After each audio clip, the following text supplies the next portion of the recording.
Hello! Today I'm going to show you how to do a very simple animation in Procreate, but the good thing about it, it's simple so it's easy to wrap your head around, but it will teach you the basics of what you'll need to know to be able to advance on it and do some really cool animations in Procreate. So to start with, I just select a new canvas. I've created this untitled one myself. It's 3040 by 2048 pixels. And I'm pretty sure it's 300 dpi, so it's quite a nice resolution. So I'll just open one of those.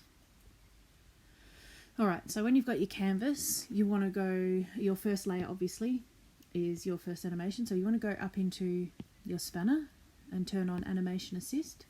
You'll notice when you do that, down the bottom it opens a toolbar. So this is going to basically be frame by frame your animation.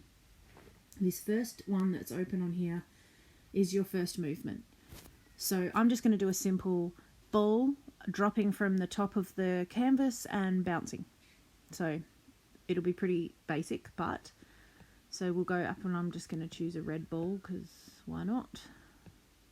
Alright, I'm going to turn I've currently just got a monoline brush on, so just a simple because we're just going to do an outline of the ball.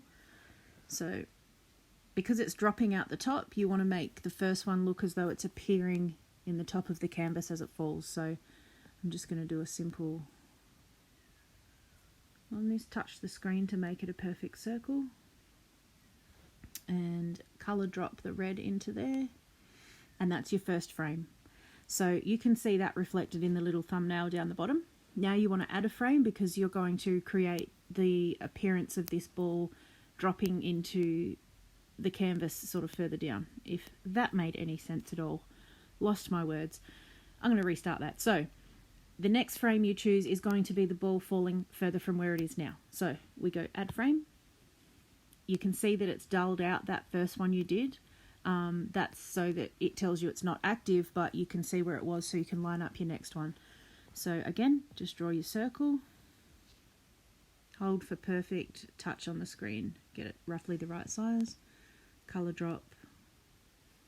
And there's your next frame. So you can see that also in the thumbnail below. Add another frame and repeat that process. Don't worry if you don't get it the exact size of the last one because you can move it with your, okay, bad example. Once you've done your circle, you've held your pen down, then you've touched the screen, you'll see it turns into a perfect circle. You can just resize it to fit. So that's your next frame. Add one more frame, and because I'm running out of a bit of room, I'm just going to sort of go up from the bottom a little bit and pretend that that's the virtual floor it's bouncing on, for instance.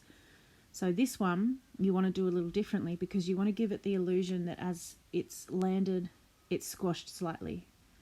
So you'll know that in real life when a ball falls and bounces, it doesn't hold a perfect circle, it doesn't hold a spherical shape. It will always distort somewhat. Especially if it's dropped from a height, it's just happening too quick for our eye to actually see it. But we all know that that's what happens, so when you draw the ball falling and give it the bit of distortion as it bounces, that's what gives our minds the idea that it's landed. So again, if that made any sense. So now we'll just draw the top part of our ball with a little bit of a thingy on the bottom. I'm going to redo that. And again, I'm going to redo that. Just sort of like so. It doesn't have to be perfect. This is just for example anyway. Might even just give that a bit of something. Okay, cool. So that's our last frame. What I like to do, because I'm finicky, is I go back and I choose a slightly lighter colour. I choose a texture type brush. I'm gonna go with a glitter brush because that just has a nice texture.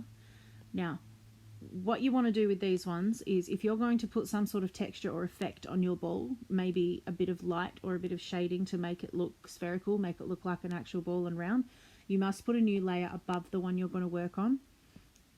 And clipping mask, actually no, delete that. You're going to alpha lock it. Forget putting a layer above it. I stuffed that. So alpha lock it. Then you'll notice that you can put your little texture on there, and then go to the next one, do the same thing, alpha lock, and you'll see that as you click on each layer, it dulls out the others. Again, this is just really quick.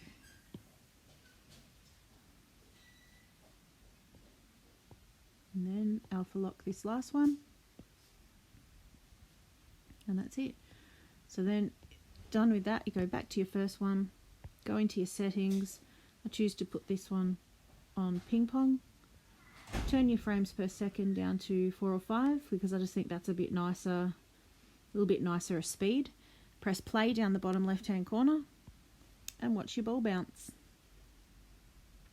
Really distorted, ugly ball at the bottom, but it gives you the idea. So you'll notice that all the effects you put on all the balls above have all carried down, and now you have a cute little bouncing ball. So when you think about it, when basically the concept of animation in Procreate is each frame is a movement, the world's your oyster as far as what you could animate. I tried this last night also with text. I just basically duplicated the word text just as a test across the screen, and each time I had a new frame I just moved the word text somewhere else on the screen, and when I pressed play it was dancing around everywhere, so it looked pretty cool. Yeah, I hope this helps. It was a bit of a jumbled tutorial, but hope you get the idea of what I mean. If you've got any questions, just put them in the comments below and I'll figure it out and help you out. Have a good evening, everybody.